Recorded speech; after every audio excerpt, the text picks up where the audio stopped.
पूर्णिया जिले में एक छोटा बच्चा बकरी चलाने के लिए रुपौली मोहनपुर स्टेट हाईवे पर जाता है। वो बकरी चला रहा था, उसके बाद उसको एक बैग दिखा और उस बैग को जैसे ही उस बच्चे ने खोला, उस बैग में 2 हैंड ग्रेनेड बम थे। वो लड़का बम को उठाता है और बम से खेलते खेलते घर आ जाता है। और उस लड़के को उस वक्त तक ये मालूम नहीं था कि जो चीज उसके हाथ में है वो हैंड ग्रेनेड है, वो डिफ्यूज नहीं किया गया है और वो बच्चा उस बम से खेलने लगा। गलती से उस बच्चे ने उस बम का पिन निकाला और पिन निकालने भर की देरी थी कि वहां पर धुआं धुआं हो गया। और उसके बाद जब गांव वालों को मालूम पड़ा कि बच्चा गलती से बम को खिलौना समझ रहा है तो फिर हड़कंप मच गया। गांव वाले थाने वाले को फोन करते हैं, थाना वाले आते हैं और उसके बाद क्या क्या हुआ ये जब आप सुनेंगे तो शौक लग जाएगा आपको। ये बिहार के ही बच्चे हैं जो हैंड ग्रेनेड से खेल सकते हैं। उनको लगता है कि हैंड ग्रेनेड भी एक खिलौना हो सकता है।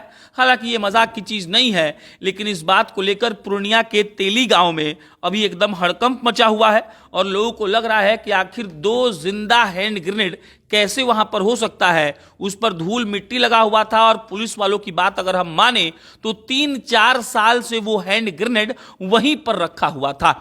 पुलिस वाले अब इस बात की तफ्तीश करेंगे, लेकिन हुआ क्या था आपको हम विस्तार से बता देते हैं। दरअसल पूर्णिया का एक गांव है तेली गांव, वहां पर एक बच्चा बकरी चलाने के लिए रुपौली मोहनपुर स्टेट हाईवे पर गया था। वहीं पर एक पुल है जिसका नाम है मतेली पुल। मतेली पुल के नीचे उस बच्चे को एक बैग दिखता है। वो बैग देखकर बच्चा उसकी तरफ जाता है, बैग को खोलता है और बैग में से 2 हैंड ग्रेनेड निकालता है। जैसे ही बच्चे के पास हैंड ग्रेनेड आता है वो उससे खेलने लगता है, कैच कैच करने लगता है, ऊपर उछालता है, फिर अपने हाथ में लेता है। और उसके बाद जब बच्चा बकरी चला लेता है तो बकरियों को लेकर अपने घर पहुंचता है और उसके हाथ में उस वक्त भी हैंड ग्रेनेड था। अब हैंड ग्रेनेड लेकर बच्चा पहुंचा, उससे खेलने लगा।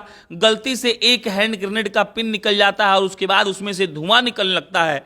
और जब गांव वाले, जब बच्चे के परिजन उस धुएं को देखते हैं तब उनको समझ में आता है कि ये कोई खेलने का खिलौना नहीं बल्कि ये तो बम है। और उसके बाद गांव वाले रुपौली पुलिस को फोन करते हैं। रुपौली पुलिस पहुंचती है और पहुंचने के बाद उन्हें जब दिखता है कि बच्चे के हाथ में बम है तो सबसे पहले बच्चे के हाथ से बम वापस ले लिया जाता है। उसके बाद तहकीकात होती है। उसके पहले तहकीकात के पहले रुपौली पुलिस है वो बम निरोधक दस्ते को बुलाती है और बम निरोधक दस्ता पहले उस हैंड ग्रेनेड को डिफ्यूज करते हैं। उसके बाद वो बम जो होता है वो रुपौली पुलिस ले लेती है और उसके बाद जांच के आदेश दे दिए जाते हैं।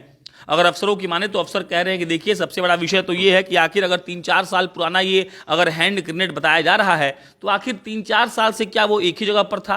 क्या वाकई में 3-4 साल का नहीं है? वहां पर पुल के नीचे, मतेली पुल के नीचे उस हैंड ग्रेनेड को कोई दबा कर गया था या इसके पीछे कोई और साजिश हो सकती है? इन सब बातों पर पुलिस पड़ताल करेगी और जल्द से जल्द पता लगाने का प्रयास करेगी कि आखिर वहां पर हैंड ग्रेनेड आया कहां से।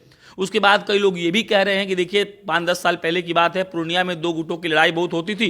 हो सकता है कि उन्हीं 2 गुटों के किसी गुर्गे ने जाकर वहां पर मतेली पुल के नीचे वो हैंड ग्रेनेड रख दिया हो और उसको याद नहीं हो, या फिर वो भूल गया हो, या फिर वो वहीं पर छूट गया हो, तो इससे किसी को मालूम भी नहीं है और वहां पर हैंड ग्रेनेड भी था। बहरहाल सबसे बड़ा चिंता की बात यह था कि जो लड़के वहां पर बकरी चलाने गए थे और जिनको हैंड ग्रेनेड मिला वो लोग सुरक्षित हैं, लेकिन वो लोग हैंड ग्रेनेड से बहुत देर तक खेल चुके थे, लेकिन उसके बाद भी कुछ नहीं हुआ। कहा जाए तो बम नहीं फटा और इसीलिए वो लोग सुरक्षित हैं। बाकी अगर आप भी अपने बच्चे को बकरी चलाने भेजते हैं तो सावधान रहिए। हो सकता है कि उनके हाथ में कोबरा आ जाए और वो उसे रस्सी समझ के खेलने लगे। हो सकता है कि उनके हाथ में हैंड ग्रेनेड आ जाए और उनको मालूम ही नहीं चले कि ये बम है। लेकिन अगर बम फट जाता तो क्या हो सकता था ये आप भी जानते हैं। बाकी आपकी प्रतिक्रिया का इंतजार रहेगा। हम फिर मिलेंगे। बहुत बहुत धन्यवाद।